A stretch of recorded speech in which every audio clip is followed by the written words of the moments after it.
This is the story of the first Earthling to ever go to space, and it is not a happy one. A young pup from the streets of Moscow named Laika was launched into space aboard the Soviet satellite Sputnik 1. In true Soviet fashion, what happened to Laika was misrepresented for decades, according to Robert Lewis, a writer for Britannica.com.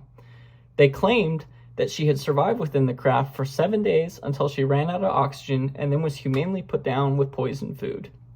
In reality, poor Laika died soon after launch due to panic and overheating. The Russians were in a hurry to complete the craft ahead of the 40th anniversary of the Bolshevik Revolution, and didn't really spend the time on life support that they probably should have. This breakneck speed of development and intense competition would define the entire period to come. The Cold War was a time of a lot of fear and uncertainty, but this didn't stop humans from achieving some of the greatest technological advancements of all time.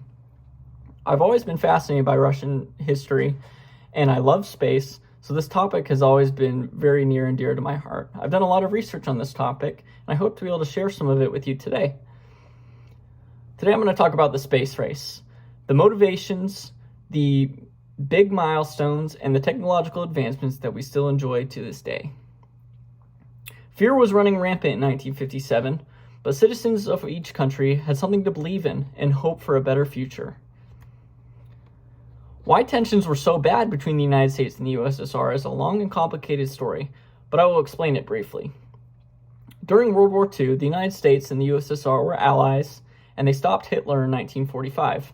Even as allies, there was a lot of distrust that existed between these two superpowers. According to the World War II National Museum, President Harry Truman developed a policy of containment in order to restrict Soviet global power, only 2 years after the dissolution of the Allies. The dropping of the first nuclear bombs on Hiroshima and Nagasaki by the United States frightened the Soviets into a race for technological dominance. This sent a clear message to enemies and allies alike.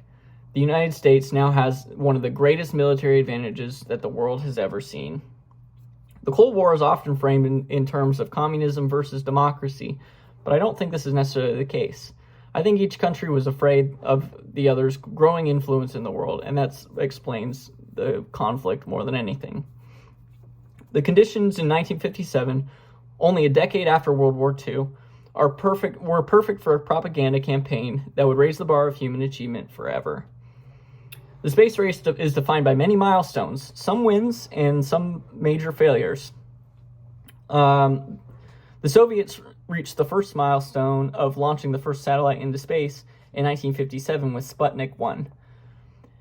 This was met by little fanfare in the Russian papers, but in Britain and America, it was on every headline across the entire country, according to the PBS. The United States achieved the milestone for the first flyby of the moon. That's Truman.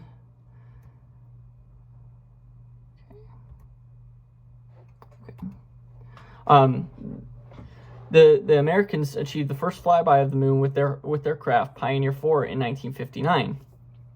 The Russians launched their version Luna 2 into the moon and crashed it into the moon shortly thereafter. At this point, NASA began to be viewed as heroes by Americans. The Soviets won the milestone for the first man in space with Yuri Gagarin pictured on the right. He was aboard Vostok 1, and it was in April 1961. Only 23 days later, Alan Shepard, the United States champion in space, aboard Freedom 7, made it to orbit. That May, JFK gave his famous State of the Union speech, saying, "Space is open to us now, and our eagerness to share its meaning is not governed by the efforts of others."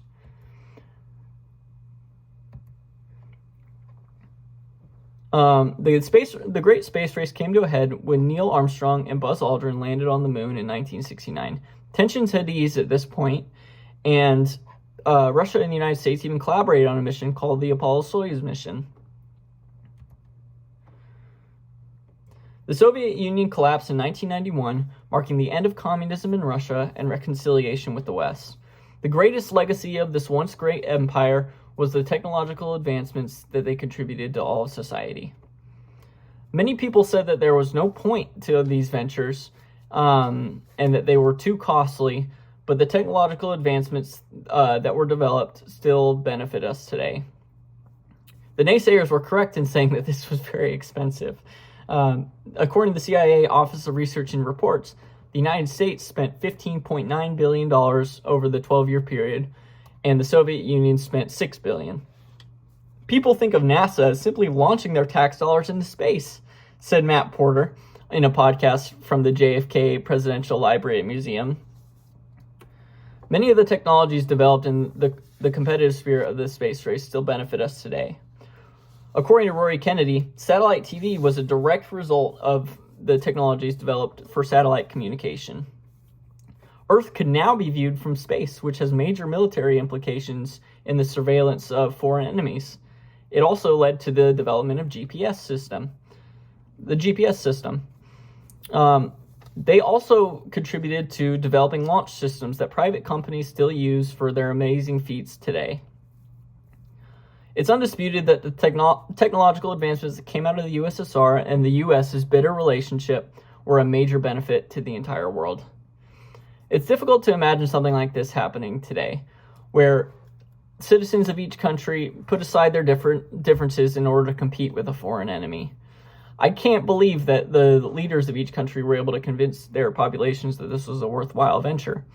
I think the answer for why they believed was fear and distrust of the enemies of their country, the captivating milestones along the way, and the promise of a better technological future for humanity. Amid all the fear, anxiety, and distrust, there was one human trait that could never be snuffed out: curiosity. In one of his most famous speeches, JFK said, "But why, some say, to the moon? Why choose this as our goal? And they may well ask, why climb the highest mountain? Why 35 years ago fly the Atlantic? We choose to go to the moon in this decade and do the other things, not because they are easy, but because they are hard." Thank you.